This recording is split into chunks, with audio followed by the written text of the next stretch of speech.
शर्म शेख में दुनिया के कई दिग्गज नेता इकट्ठा हुए और गाजा पीस एग्रीमेंट पर हस्ताक्षर किए, लेकिन ये हाई प्रोफाइल मीटिंग चापलूसी और पाकिस्तान की बेइज्जती का अड्डा भी बन गई। सबसे पहले तो डोनाल्ड ट्रंप ने पाकिस्तान की खूब बेइज्जती की, उसके बाद खुद शहबाज शरीफ ने अपनी और पाकिस्तान की बेइज्जती की। सारे बड़े बड़े नेता मुंह नीचे करके हंसने लगे।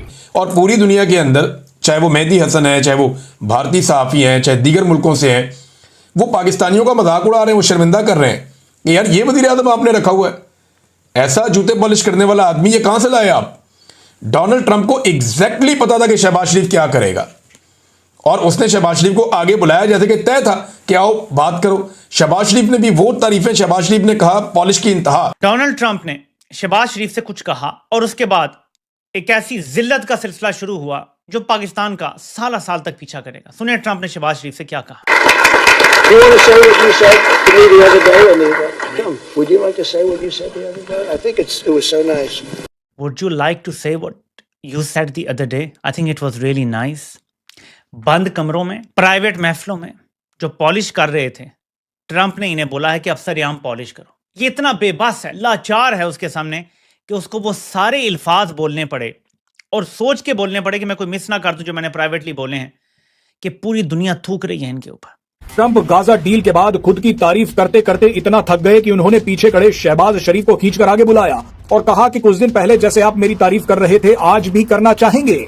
इतना सुनते ही शहबाज शरीफ तुरंत आगे आए और डोनाल्ड ट्रंप की तारीफों के पुल बांधने शुरू कर दिए। ये ठीक वैसा ही था जैसे सबसे निकम्मा एम्प्लॉय बॉस के ऑफिस आते ही उनकी तारीफें शुरू कर देता है।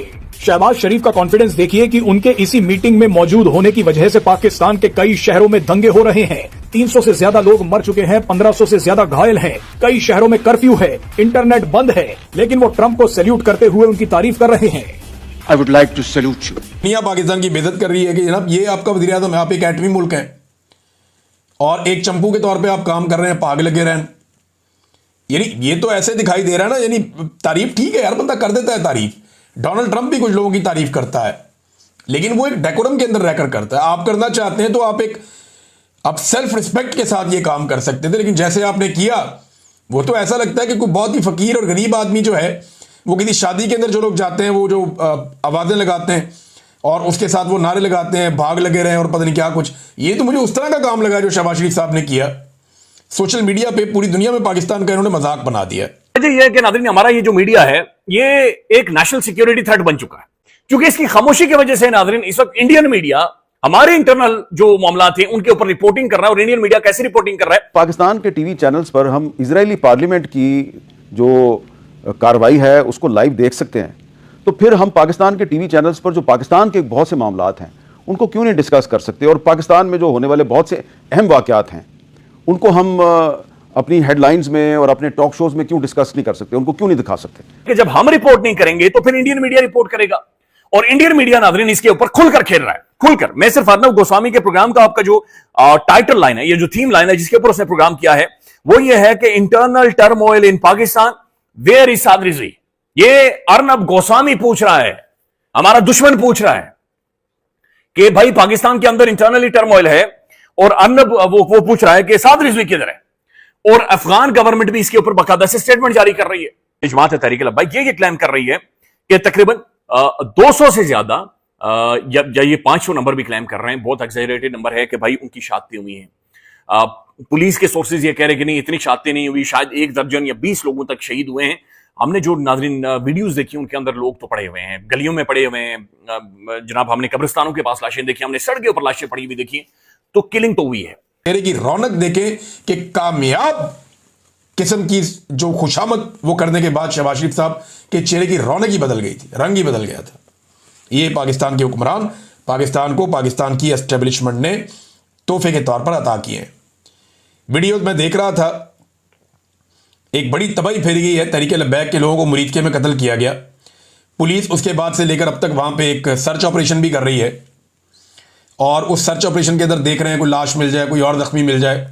तो तमाम सबूत मिटाने की कोशिश की जा रही है। जय हिंद दोस्तों, नमस्कार दोस्तों। पाकिस्तान आर्थिक और राजनीतिक रूप से एक फेल्ड स्टेट है। पाकिस्तान में भुखमरी, महंगाई और बेरोजगारी चरम पर है। आज के समय में पाकिस्तान के हालात अफगानिस्तान से भी बदतर हो चुके हैं। पाकिस्तान तो वेस्ट और अमेरिका के टुकड़ों पर पलने वाला वो कुत्ता है जो अमेरिका की मर्जी के बिना सांस भी नहीं ले सकता। दोस्तों, इन भिखारियों की इतनी औकात है कि ये वेस्टर्न कंट्री के सामने सर उठाकर बात कर सकें। पाकिस्तानी सेना पाकिस्तान में फिलिस्तीनी के समर्थन में किसी प्रोटेस्ट को होने नहीं दे रही है। इजराइल पर हमले की धमकी तो बहुत दूर की बात है, क्योंकि पाकिस्तानी जनरलों का अब्बा अमेरिका नाराज हो सकता है। दोस्तों, ये पाकिस्तानी पागल हो चुके हैं। इन्हें ये पता नहीं है क्या पाकिस्तान में जो कुछ होता है वो अमेरिका की मर्जी से होता है। अमेरिका की मर्जी के बिना पाकिस्तान में पत्ता भी नहीं हिल सकता है। पाकिस्तान अमेरिका का गुलाम है और गुलामों को किसी भी प्रकार की आजादी नहीं होती है। पाकिस्तानी आर्मी के अफसरों और जनरलों की संपत्ति और घर अमेरिका और यूरोप में है। पाकिस्तान की आर्मी इजराइल के खिलाफ एक शब्द भी नहीं बोल सकती। यदि पाकिस्तानी ये सोच रहे हैं कि अमेरिका को धोखा देकर पाकिस्तान ऐसा कर सकता है, फिर पाकिस्तान को भीख भी नहीं मिलेगी और जो भारत मार मारेगा वो अलग होगी। ट्रंप ने जब देखा कि यार ये तो प्राइवेटली हद ही पार कर रहे हैं, उसने कहा जरा तू बोलना, तू पब्लिक के सामने बोल जो मुझे प्राइवेटली कहता है। शहबाज साहब तो आपको पता है अर्दली आजम है, उसे क्या शर्म आनी, वो तो खुल के बोलता है हाँ मैं फौज के, हाँ मैं ऐसे मैं करता हूँ जी, मैं हूँ पालची। उसको इधर भी कोई फर्क नहीं पड़ता। सबके सामने पूरी दुनिया के हुक्मरान खड़े हैं, उसने सबके सामने पॉलिश के रिकॉर्ड लगा दिए। ये 2 मिनट में गिनीज बुक ऑफ रिकॉर्ड में लगाया जा सकता है कि ये पॉलिश का रिकॉर्ड है जो उसने किया। लेकिन इमरान खान क्या बोलता है, वो हमारे जर्नैलों को कबूल नहीं है।